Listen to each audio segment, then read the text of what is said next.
थुंग थुंग कंधे पर बोरा लटकाए दिन भर गलियों में भटकता रहता। इधर उधर पड़ी प्लास्टिक की बोतलें और पुरानी चीजें उठाता रहता। फिर शाम को उन्हें बेचकर 2 वक्त की रोटी कमाता। थुंग थुंग अपनी बीवी और बच्चे के साथ एक टूटी हुई झोपड़ी में रहता था। गरीबी इतनी थी कि कभी कभी नमक रोटी भी नसीब नहीं होती थी। भूख मिटाने के लिए पेड़ों के पत्तों का सहारा लेना पड़ता। फिर भी थुंग थुंग ने कभी चोरी का सहारा नहीं लिया। एक दिन थुंग थुंग थका हारा श्मशान के पास बैठा था। शाम ढल चुकी थी और हवा में जले हुए लकड़ों की बू थी। तभी उसे मिट्टी के नीचे से हल्की सी रोशनी चमकती दिखी। वह धीरे से उठा और मिट्टी खोदने लगा। कुछ ही देर में उसे जमीन के अंदर से एक पुराना सा लोहे का घंटी वाला दिया मिला। जैसे ही उसने उसे उठाया, एक भारी आवाज गूंजी, जो भी इस दिए को जगाएगा उसकी हर इच्छा पूरी होगी, लेकिन बदले में उसकी सबसे प्यारी चीज चली जाएगी। थुंग थुंग का दिल जोर जोर से धड़कने लगा। वह मन ही मन सोचने लगा, सबसे प्यारी चीज मतलब क्या? वह घर लौटा और बीवी को सब बताया।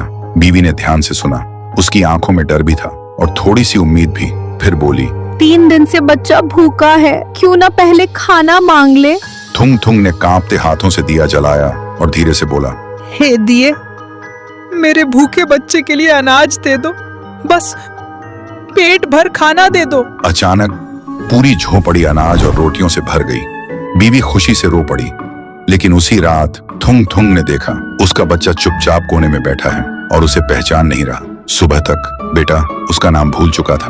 थुंग थुंग टूट गया, लेकिन घर में अनाज था और भूख खत्म हो चुकी थी। उसने खुद को समझाया, बाद में बच्चे का इलाज करवा लूंगा।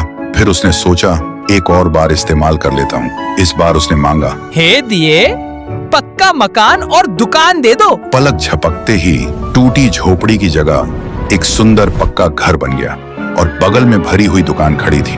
थुंग थुंग खुशी से बीवी के पास दौड़ा, लेकिन उसने देखा उसकी बीवी पत्थर की मूर्ति बन चुकी थी।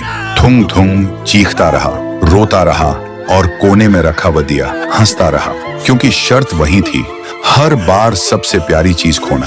अब थुंग थुंग के पास बड़ा घर था, पर वह पूरी तरह अकेला पड़ गया था। वह रोते हुए पत्थर बनी बीवी को गले लगाकर बोला, मुझे ये अमीरी जिंदगी नहीं चाहिए। मेरी बीवी और बच्चे को पहले जैसा कर दे, भले ही हम भूखे रहे। दिए की हंसी अचानक रुक गई। एक तेज रोशनी हुई। जब रोशनी हटी, न पक्का घर था न अनाज का ढेर। फिर वही पुरानी टूटी हुई झोपड़ी थी, लेकिन सामने उसका बच्चा खेल रहा था और बीवी मुस्कुरा रही थी। थुंग थुंग ने सुकून की सांस ली और उस मनहूस दिए को वापस श्मशान ले जाकर मिट्टी में हमेशा हमेशा के लिए दफना दिया।